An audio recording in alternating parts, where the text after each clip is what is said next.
Buenas noches, profesor. Hoy voy a presentar cambios y permanencias de políticas económicas y sociales en el Perú desde el año 1913 hasta el 1990. Bueno, casos de reformas agrarias y sus elecciones para el Perú actual. Vamos a ver a continuación. Es tesis central, que sería entre 1913 y 1990, el Perú experimentó cambios profundos en lo político, económico y sociales.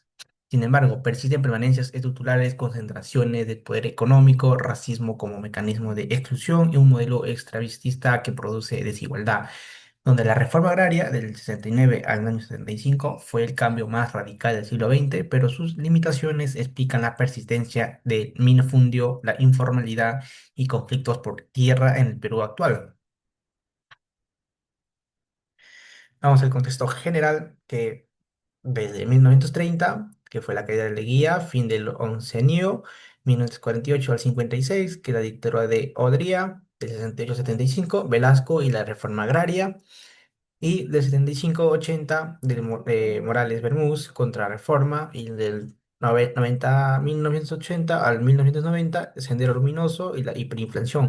Estos cuatro escenarios, cinco, mejor dicho, vamos a ver viendo todo el contexto. Cambios políticos del 30 a 1990, que es el primer escenario, que es el fin del gamonalismo, que los terratenientes pierden influencia política directa tras la reforma agraria del 1969, que prácticamente el Estado le robó a tierras a locales para, o sea, a agricultura, nuevas reformas. El segundo escenario serían nuevas fuerzas políticas, surgimiento del APRA, izquierda, en movimientos regionales como actores nacionales.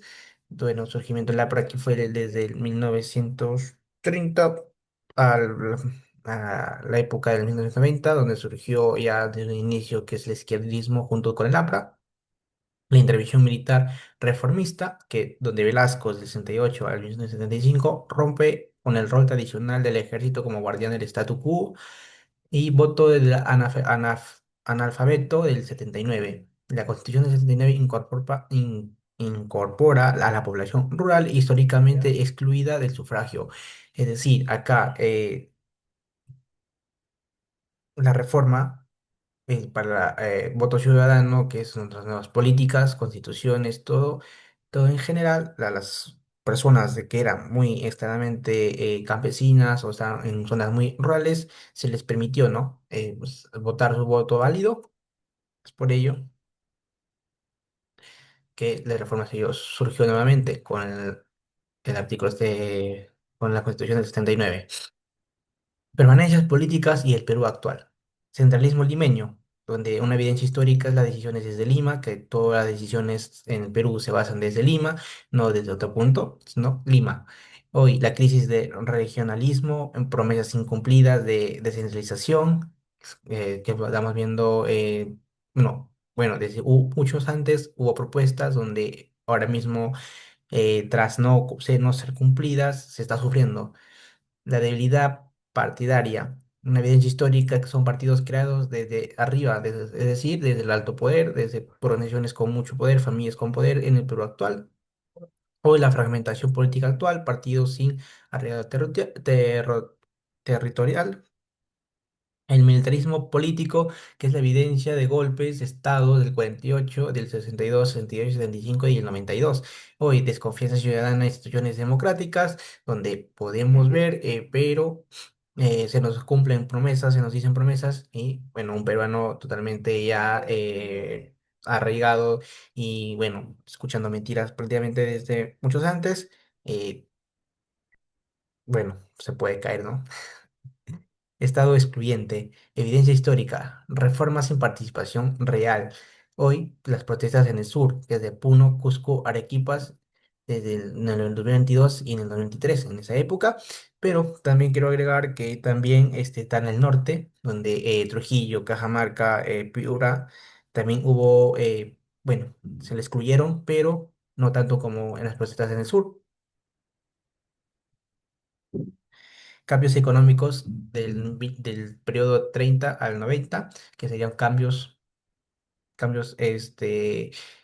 Vamos a ver los cambios, periodo y el impacto, donde en el cambio de la industrialización del ICI del 1850 al 75, que surgen fábricas y la clase obrera urbana, que ya aquí se está implementando, que es la formalidad de trabajos urbanos y locales. La reforma agraria, que es de 69 al 1975, la exportación de latifundíos, la creación de cooperativas, las nacionalizaciones de recursos del 78 al 74, que son el petróleo, minería y pesca que pasan al Estado. Acá donde el petróleo, podemos observar un ejemplo que es la Petroperú, en la minería, bueno, no me conozco alguno otro porque he visto, he leído y he visto que es un periódico, bueno, que nos da mucha confianza, que es Mi Diario, que, bueno, prácticamente todo lo que es la minería, sea minería formal e ilegal, son empresas chinas, por lo que antes, antes también estaban en el estado, pero han pasado a ser extranjero. Y la pesca, aún sigue siendo local, hay bastantes materiales, empresas que generan empleos y tanto sea formal e informal. Apertura del neoliberal, que es del 1930, el food shock, el fin del estado empresario y las privatizaciones masivas. Las permanencias económicas y desigualdades estructurales. Extravitismo. La economía sigue dependiendo de la minería, gas y pesca. Otro punto más fuerte, ahora sería también la agrocultura, también hay que agregarlo. Y los conflictos son en el Conga, en Tía María y las Bambas. La informalidad.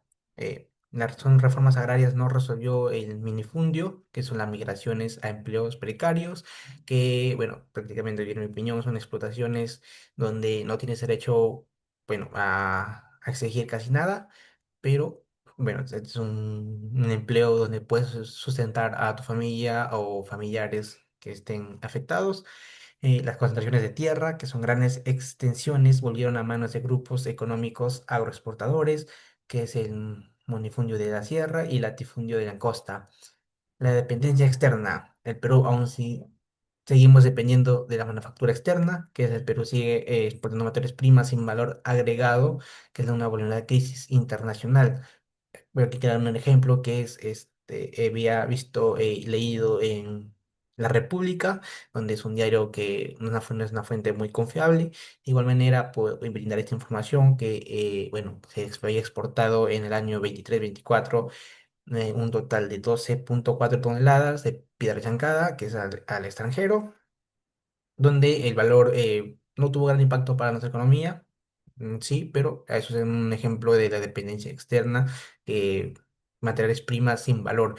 Y pues si vamos a otros valores, ya podemos ver que es la agricultura, todo ello, las exportaciones sea de bienes o de recursos naturales.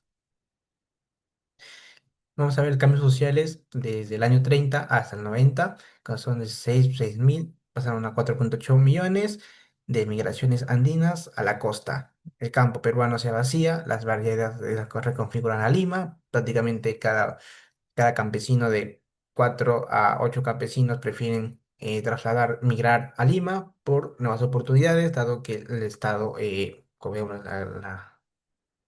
el Estado y las agrupaciones agrarias abandonan prácticamente nuestras tierras. El 30% de reducción de analfabetismo, que es la alfabetización masiva. Velasco crea el sistema de educación corporativa y reforma curricular. 350.000 familias con derechos, ciudadanía campesina, y gracias a la reforma agraria, otorga derechos formales a los campesinos andinos.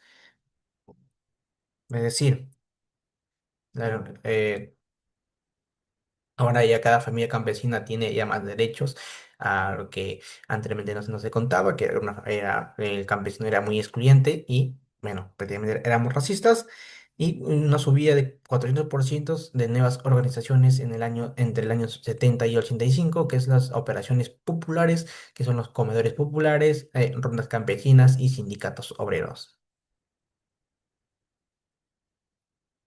Vamos a las permanencias sociales, lo que no cambió. Aquí podemos ver un punto cable que es el racismo estructural, que es la discriminación de origen andino o amazónico persiste en medios, empleos y servicios, ya sea en cualquier tipo de rubro que estemos trabajando y haya una persona diferente, que sea ya sea de la Amazonía, norte, sur o prácticamente sierra, se va a discriminar. No digamos que no iba a haber forma, pero el racismo aún se mantiene, ya sea por uno o otro empleado. La desigualdad de ingresos, también contamos que el Perú sigue siendo una de las desigualdades de la región, a pesar del crecimiento económico. Bueno, acá tenemos poder, una que es el INEI 2022, donde nos indica que el 10% concentra el 33% de ingresos nacionales, es decir, que somos en un top muy alto de desigualdades de ingresos. La exclusión indígena, que la reforma agraria no reconoció territorialmente indígena ni derechos colectivos. Son conflictos por lotes, petróleos o otro bien que están más recurrentes entre Loreto y Cusco. El machismo institucional. Aquí un un punto clave que es decir que las mujeres campesinas no fueron tratadas como ciudadanas en plenales en el reparto de las tierras. Indicar que cada, bueno, según, dependiendo de quién lo dirija la familia y quién haya dejado la herencia, eh, anteriormente, bueno, por lógica, un hombre recibía más metros o más herencia que una mujer, dado que tenía más privilegios, una brecha salarial muy alta, de un 34 por ciento, es un 34% menor. Caso central, la reforma agraria del 69-75, los cambios muy concretos. La tierra para quién trabaja, para quién la trabaja. Velasco Alvarado es una frase que indicó que 9 millones de habitantes y hectáreas expropiadas con 45% de tierras agrícolas, o sea, locales que se le quitaron prácticamente. Tiene 50.000 familias beneficiadas en todo el país. Principalmente es un número muy bajo para lo que es una familia, ya sea rural, campesina, limeña o norte o sur o amazónico. Tiene sus beneficios, hay unos sí y otros no. Es una desigualdad también que no se le encuentra solución. Los CAPS y los SAIS son corporativas agrarias creadas por el artículo 58, comunidades reconocidas como sujeto a derecho. No quiero una pregunta, profesor, ¿por qué entonces el campo peruano sigue siendo pobre, a pesar de contar un número muy grande positivo de exportación? Una reforma agraria que da permanencia y límites estructurales. El cooperativismo impuesto se inició desde el Estado sin participación real campesina, donde acá un fracaso corporativo en las prácticas. Muy crítico, la verdad. ¿Por qué? No se le tomó en cuenta el voto o opinión de un campesino. La fragmentación de tierras, las cooperativas se dividieron en presión interna, que es minifundio actual, promedio de 1,5 A por familia en tierra. Son hectáreas. Sin reforma integral, no hubo en crédito agrario asistencia técnica ni mercados garantizados para el pequeño productor. Racismo persistente, técnicos y administradores corporativos replican reelecciones de poder colonial entre ellos y los campesinos. La cooperativa empresarial, que es del 75 de Marioles Bermúdez, y el confujimorismo del 91 al 95 se repartieron tierras entre socios o se vendió al mejor postor.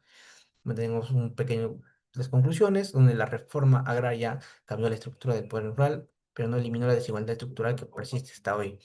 Los conflictos socioambientales, la de la Conga, la Bamba, de la Tía María, son herederos de una reforma agraria incompleta. No sé todo, profesor, pero espero que esté atento. Nos vemos en una próxima clase.